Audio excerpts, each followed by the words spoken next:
Biology இன் தமிழ் கோர்வை channel சார்பாக அனைவருக்கும் வணக்கம். என் பெயர் Kannadasan. In this video I am going to present the concept endosperm and its two types, non-endospermous nature of the seeds and endospermous nature of the seeds.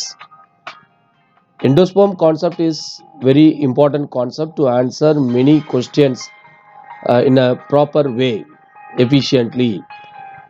Endosperm should be understood properly because it consists of it is the product of two important process. One is double fertilization and another one is triple fusion. And the product of double fertilization is two different products. One is zygote and another one is endosperm. The ploidy also different. So endosperm understanding is very important to answer many questions, and also in the next video I am going to present the types of endosperm, for which also this concept is very important. And here I am going to just create a fundamental for the endosperm to understand the types of endosperm in the next video. Okay, now let us go into this video. Now I am taking you from the flower to understand the endosperm. So this is the flower. The flower consists of four floral whorls, in which the androecium or stamens or the male reproductive structure, and pistil, gynoecium, is the female reproductive structure. The pistil consists of the ovary. The ovary, this is the ovary. The ovary consists of this ovule. A single ovule is enlarged here. That ovule is further enlarged here. Further enlarged. This ovule consists of the female gametophyte. You see here, this is called as embryo sac, students. So within the flower, pistil, within the pistil, ovule, within the ovule, embryo sac is present. This is the embryo sac. Now we are going to study a little bit detail about the embryo sac. The embryo sac consists of 8 nuclei, students. 3 towards the micropylar end and 3 towards the chelazal end, and 2 at the middle. Totally 8. The 3 towards the micropylar end is called as egg apparatus, which consists of egg at the center and synergids on either side. So here there are 3 nuclei and 2 at the middle, which are called as polar nuclei, and 3 at the chelazal end, which are called as antipodal cells or antipodal nuclei. Okay, make it one thing very clear: all these 8 nuclei are haploid in nature. All the 8 nuclei are haploid in nature. It consists of single set of chromosome. That is the meaning. Okay, now let us go into the endosperm formation. Now this is the pollen tube. This is the pollen tube which carries, this is the actually male gametophyte. The male gametophyte which carries 2 male gametes. You see, 2 male gametes. And 2 male gametes also haploid in nature. You see, n number of chromosome they possess. Okay, on the other side you come to the ovule. Already we discussed 8 nuclei are there. 3 are called as antipodals, n number of chromosome, and 2 at the middle, which are polar nuclei. Once the polar nuclei fused together, make it very clear, these two polar nuclei fused together, automatically it will become secondary nucleus, and also it is now in a diploid state because 2 nuclei join together. And here egg, see, egg, n number of chromosome, haploid in nature. Okay, and 2 on either side are called as synergids. Okay, now coming down to the fertilization. 1 male gamete with 1 egg cell, both are haploid in nature, join together and form. It means first fertilization. You can consider it as a first fertilization, forming the zygote. As usual in all sexual reproduction, the zygote is formed after the that is fertilization, fusion of male and female gamete. Now it is diploid in state. Now it is developing into embryo. Within the seed, you can see the embryo. The embryo only develops into a new plant. So the embryo is formed from the zygote. Now coming to the other side, one more male gamete plus the secondary nucleus. It is already diploid in state. Make it very clear, because of the fusion of two polar nuclei now joins with one more male gamete. So this is the second fertilization. That is the reason why it is called as double fertilization. First concept, double fertilization. And why it is called as triple fusion? Now within this end product is called as primary endosperm nucleus pen. Within this primary endosperm nuclei, how many nuclei are there? If you ask that question, there are three nuclei. Two polar nuclei fused to form secondary nucleus, diploid, with which one more male gamete is fused, so it becomes triploid. Primary endosperm nucleus is formed. The primary endosperm nucleus only forms the nutritive tissue, which is called as endosperm. This is called as endosperm. So it originates from primary endosperm nucleus. So it is the product of, on one side, double fertilization, other side, triple fusion.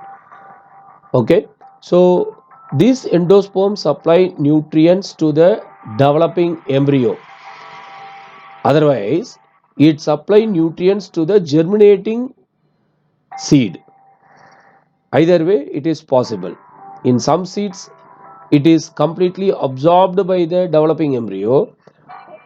Otherwise, in some seeds, if it is not absorbed, endosperm stay within the seed when the seed germinates, right? For the germination of seed, it supply the nutrients, students. So that is what we are going to discuss. The endosperm, the primary endosperm nucleus divides immediately after fertilization, but before this point also to be noted, before the zygote start to divide, primary endosperm nucleus start dividing and producing the endosperm, okay, into an endosperm. The primary endosperm nucleus is the result of triple fusion, two polar nuclei and one sperm nucleus, and thus has 3n triploid number of chromosome.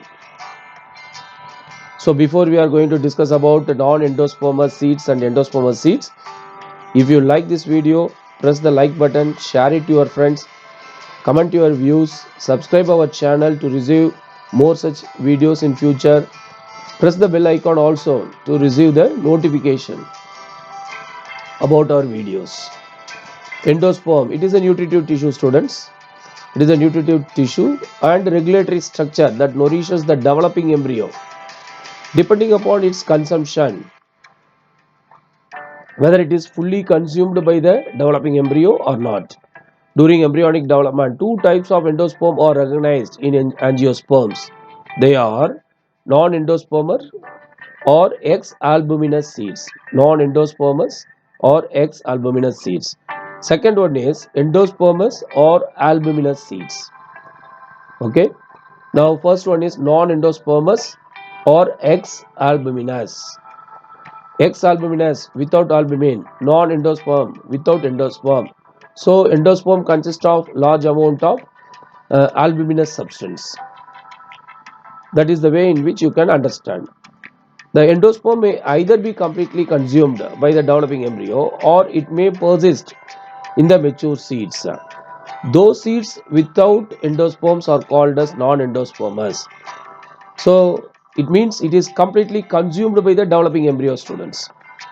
Otherwise called as X-albuminous. It means it is not having any endosperm because it is completely consumed by the developing embryo.